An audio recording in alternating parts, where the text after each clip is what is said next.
స్నానం చేసి గర్భగుడిలో పళ్ళిచ్చి అభిషేకింపబడి, ద్రాక్షారం వచ్చి భీమేశ్వర గుడిలో పళ్ళిచ్చి అభిషేకింపబడి, అలాగే నా దినాలు గడుస్తూ ఉండేవి. ప్రతిరోజు గుళ్ళోకి వెళ్ళడం, అర్చన చేయించుకోవడం, కాలేజీకి వెళ్ళడం. ఒకరోజు నేను అన్వేషించా కనుక ఈ అన్వేషణలో యేసుక్రీస్తు అనే దేవుడు కూడా నాకు పరిచయం అవ్వాడు. అప్పుడు నేను అనుకున్నాను, why should I believe Jesus Christ as my God?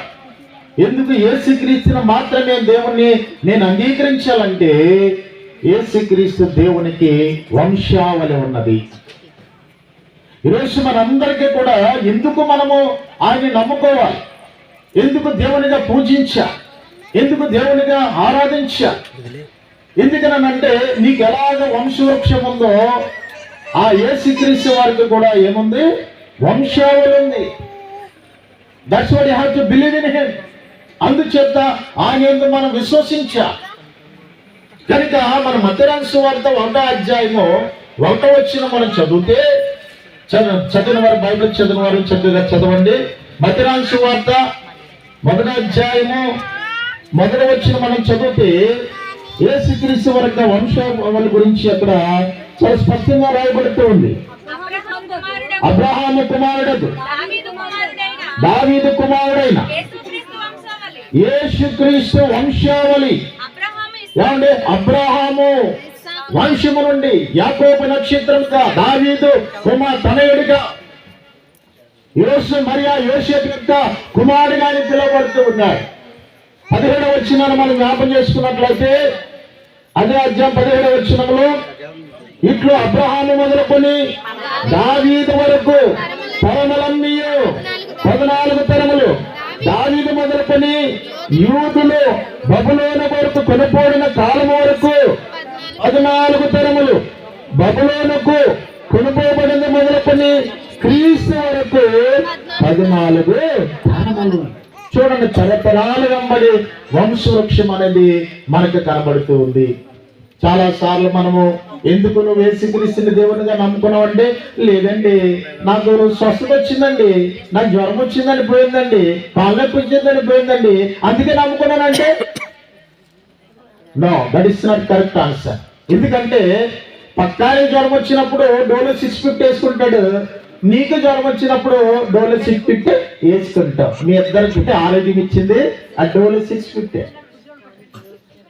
కానీ నీ నమ్మకం ఏంటంటే, ప్రార్థన ద్వారా యేసయ్య నన్ను స్వస్థపరిచాడు, అందుకనే దేవునిగా నేను కొలిచా, అందుకనే ఆయన నేను అంగీకరించా, అందుకనే నేను పూజిస్తున్నాను అని నువ్వు అంటున్నావు. నువ్వు ఎందుకు ఆయన పూజిస్తున్నావు అంటే, ఆయనకి వంశావళి ఉంది గనక నువ్వు ఆయన దేవునిగా నువ్వేంచేలా అంగీకరించి తీరవలసిందే. అందుని బట్టి ఈరోజు రెండవదిగా, నేను ఎక్కువ వాక్యం చెప్పను కానీ, రెండవదిగా ఆయన ఎందుకు మనము యేసుక్రీస్తునే దేవునిగా మనం అంగీకరించాలి అని మనం ఆలోచన చేసినట్లయితే, ఆయన ప్రవచనాత్మగా పుట్టినవాడు, ఆయన గురించి ప్రవచనాలు ఉన్నాయి కనుక ఆయన మనము దేవునిగా అంగీకరించాలి. ఏంటి ప్రవచనాలు? యెషయా గ్రంథము 7వ అధ్యాయము 14వ వచనం మనం చదివితే అక్కడ ఒక మాట ఉంటది. పరిశుద్ధ గ్రంథము నుండి యెషయా గ్రంథము 7వ అధ్యాయము 14వ వచనం.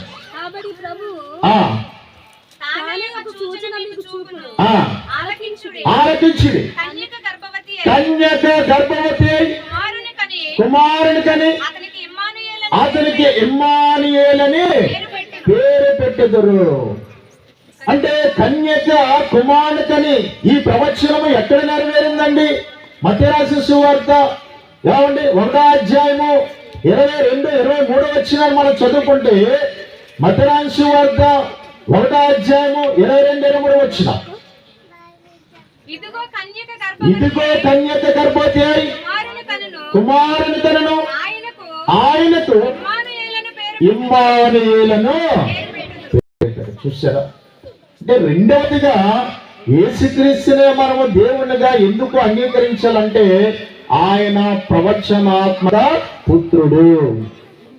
ఏ ప్రవచనాలైతే మనకి ఆయన పాత నిబంధన గ్రంథంలో కనబడుతున్నాయో, ఆ ప్రవచనాలన్నీ కొత్త నిబంధన గ్రంథంలో మనకి నెరవేర్పు కనబడుతూ ఉంది.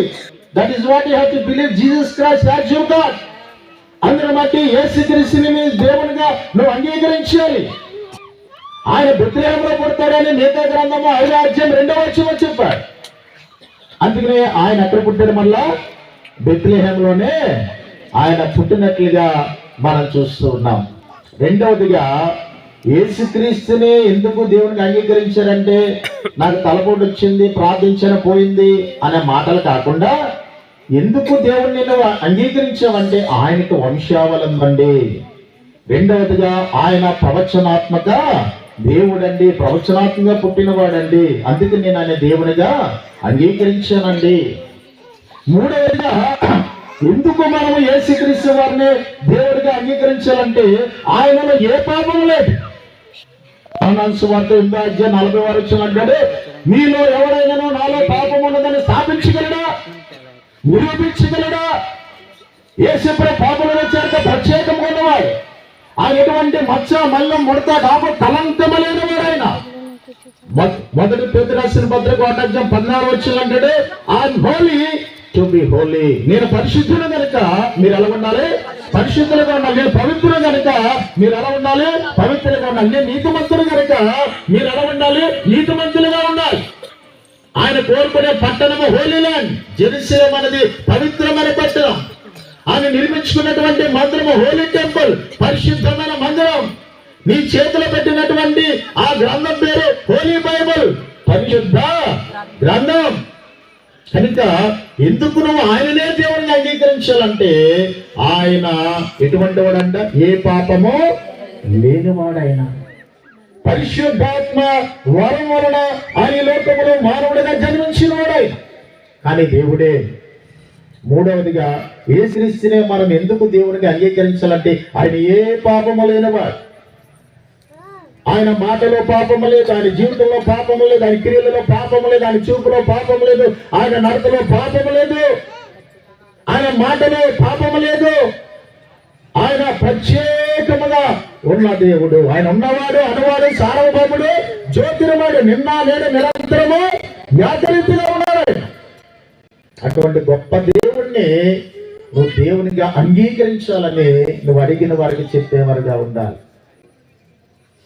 ఐదవదిగా ప్రభునందు ప్రియమైన వాళ్ళరా, నాలుగవదిగా ఎందుకు దేవుడిని అంగీకరించాలంటే దేవుని జ్ఞానము చెప్పున ఆయన కుమారులైన వారు ఎక్స్పెరిమెంట్ చేసి, ఇన్నోవేషన్ చేసి అనేకమైన పరికరాలు కనిపెట్టారు. గుండు శోధన నియమం వరకు.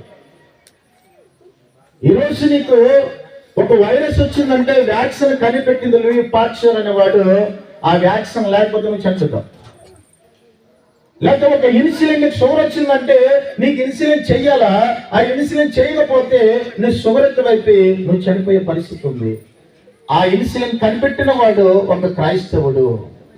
ఆ వ్యాక్సిన్ కనిపెట్టిన వాడు ఒక క్రైస్తవుడు. నువ్వు వేసుకున్న మెడిసిన్ కనిపెట్టిన వాడు ఒక క్రైస్తవుడు. నువ్వు ఎక్కే విమానము ఎవరిని కనిపెట్టిన వాడు రైట్ సోదర్స్ ఒక క్రైస్తవుడు. విమానం ఎక్కిన తర్వాత ఇది యేసుక్రీస్తు దేవుడి బిడ్డ కనిపెట్టాడంట ఈ ఫ్లైట్, మరి నువ్వు దిగిపోతావా? ఆలోచించండి. అబ్బాయి నాకు ఎంఆర్ఐ స్కాన్ చేయించుకోనంటే ఆ ఎంఆర్ఐ స్కాన్ కనిపెట్టిన వాడు క్రైస్తవుడు. ఆ సిటీ కనిపెట్టిన వాడు క్రైస్తవుడు. నువ్వు నడుపుకునే కారు, లగ్జరీ కార్స్, నువ్వు నడుపుకునే మోటార్ బైక్ కనిపెట్టిన వాడు క్రైస్తవుడు. మరి ఇవన్నీ కూడా దేవుని యొక్క దైవ జ్ఞానం, అనంత జ్ఞానం, దేవుని యొక్క జ్ఞానం చెప్పిన ఎక్స్పెరిమెంట్ చేసి నీ మనుషులకు ఉపయోగకరంగా కనిపెట్టారు కదా. నువ్వు లేకపోతే పౌరుషానికి పోయో, గొప్పకు పోయో, మనము అజ్ఞానంగా నేను మందులు వాడినంటే ఎవరికి నష్టం? వాడమ్మా అని నేను డోలీ 650 వేసుకోనంటే క్రైస్తవుడు కనిపెట్టాడంటే ఎవరికి నష్టం? నేను వ్యాక్సిన్ వేసుకున్నానండి క్రైస్తవుడు కనిపెట్టాడు, దేవుడు అంటే యేసుక్రీస్తు పెట్టాడంటే నేను వాడినంటే ఎవరికి నష్టం?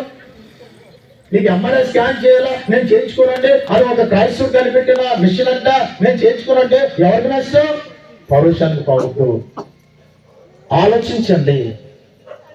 ఏమండి, మీరు ఆలోచన చేస్తే ప్రభునందు ప్రేమ దేవుడు ఆయన కుమారుని ద్వారా, ఆయన ప్రజల ద్వారా సమస్త మానవాళికి, సమస్త మనుషులకి ఈ రోజు వరకు కూడా మనకి ఎంతగానో ఉపయోగపడుతూ ఉన్నాయి. ఎందుకు నువ్వు యేసుక్రీస్తునే దేవునికి అంగీకరించాలంటే ఈ రోజు నువ్వు ఆధారపడిన ప్రతి వస్తువు కనిపెట్టింది ఎవరో? క్రైస్తవుడు. మానేస్తావా? కారు కొనుక్కోవడం మానేస్తావా? ఫ్లైట్ ఎక్కడం మానేస్తావా? ఇంజక్షన్ చేయించుకోవడం మానేస్తావా? మందు తెచ్చుకోవడం మానేస్తావా? మానేమని. ఎందుకు నీకంత పౌరుషం? ఎందుకు నీకంత కోపం? దేవుణ్ణి నేనేమి అనలేదు కదా. దేవుడు మనల్ని అందరూ ప్రేమిస్తున్నాడు. దేవుడు లోకమునంతా ప్రేమిస్తూ ఉన్నాడు. కాగా అద్వితీయ కుమారుడుగా పుట్టిన వారి యందు విశ్వాసం ఉంచి వాడు నశింపక నిత్య జీవం పొందినట్లు ఆయనను అనుగ్రహించాడు. Why Jesus Christ came from heaven to earth? ఎందుకు యేసుక్రీస్తు వారి లోకంలోనికి దేవమానవుడుగా వచ్చాడంటే he wants to love us. నేను ప్రేమించడానికి వచ్చాడు. అంత తగిన వారమా మనం?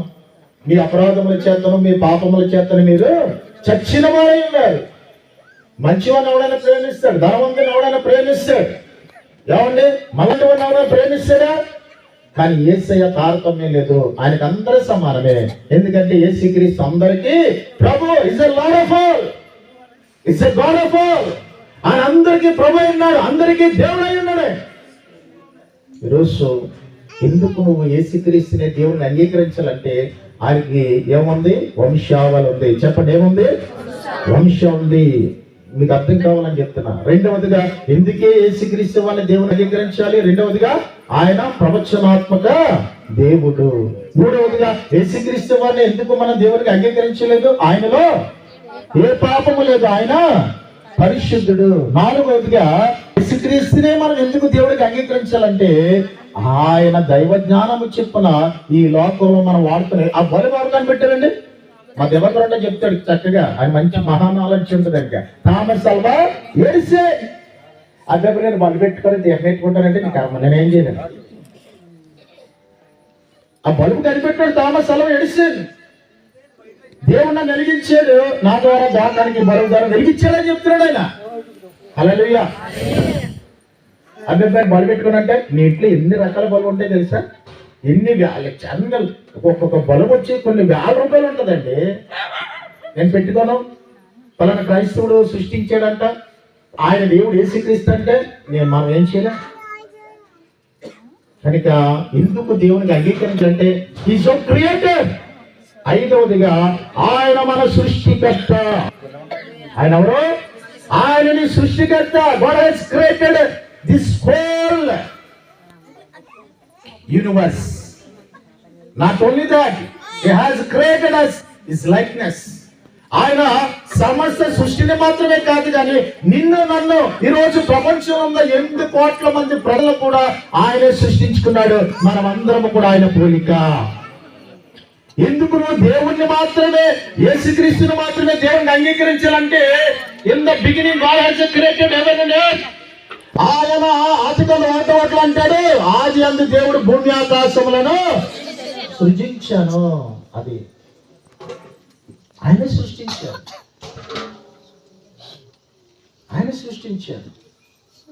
కానీ సైన్స్ ఏమంటుందంటే, జాతి దినాలు సైన్స్ ఏమంటుందంటే ఈ విశ్వం అంతా కూడా ఒక బిగ్ బ్యాంగ్ థియరీ అనేది ఉంది.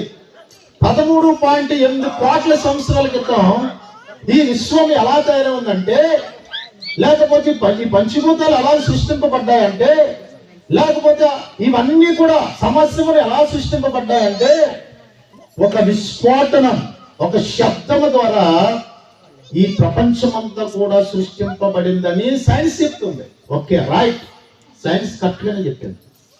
జాగ్రత్తగా మీరు అందరూ సైన్స్ కరెక్ట్ గానే చెప్పింది. ఈ సృష్టి అంతా కూడా ఎలాగా సృష్టింపబడిందంట? ఒక విస్ఫోటనం, ఒక శబ్దం. మీరు గూగుల్లోకి వెళ్ళి మీరు చెక్ చేసుకుంటే బిగ్ బ్యాంగ్ థియరీ వల్ల మీకు అర్థమవుతారు ఎలా సృష్టింపబడింది. ఒక శబ్దం ద్వారా ప్రపంచమంతా కూడా సృష్టింపబడింది అని సైన్స్ అంటుంది. కానీ బైబిల్ ఏమంటుంది? నేనే ఆది యందు దేవుడు భూమి ఆకాశములను సృజించానన్నాడు. అయితే ఈ శబ్దం అనే మాట మనము జాగ్రత్తగా గమనిస్తే, మీరు గూగుల్లోకి వెళ్ళి ఏమండి ఈ శబ్దం అనే మాట లాటిన్లో మనం చూస్తే కుమారుడు అని అర్థం వస్తుంది. సన్ అంటే పుత్రుడు, లేకపోతే కుమారుడు, లేకపోతే తనయుడు, కుమారుడు ఎందుకు అనుగ్రహించబడ్డాడంటే పొన్నామ నరకము నుండి తప్పించబడిన వాడు అని అర్థం. కానీ కుమారుడు అనగా అర్థం ఏంటనంటే శబ్దం, లాటిన భాషలో. అంత ఈజీగా మీకు గూగుల్లో దొరకదు అది. మీకు ముందు పుత్రుడు అని వస్తుంది, కుమారుడు అని వస్తుంది. మీరు డీప్ గా సెర్చ్ చేస్తే ఇక్కడ సన్ అంటే సౌండ్, అంటే లాటిన్ శబ్దం అని వస్తుంది. మరి కుమారుడు ఎవరండి? ఈ కుమారుడు ఎవరండి? యెషయా గ్రంథం 9:6 అంటాడు, ఏలయనగా మనకు శిశువు పెట్టిన మన కుమారుడు అనుగ్రహించబడును. ఈ కుమారుడు ఎవరైతే జీసస్ క్రైస్ట్. చప్పలు కొట్టి ఆయన నామాన్ని మహిమపరచుదాం. ఆయన ప్రభువైన యేసుక్రీస్తు వారు. ఇప్పుడు చూడండి, ఈ కుమారుడు ఎవరు? ఈయన ఒక దేవుడు. అంటే ఎలా దేవుడు అని మీరు చెప్తారండి? యేసుక్రీస్తు దేవుడు అని అంటే యోహాను సువార్త 1:1 వచ్చిందంటాడు, ఆది యందు దేవుడు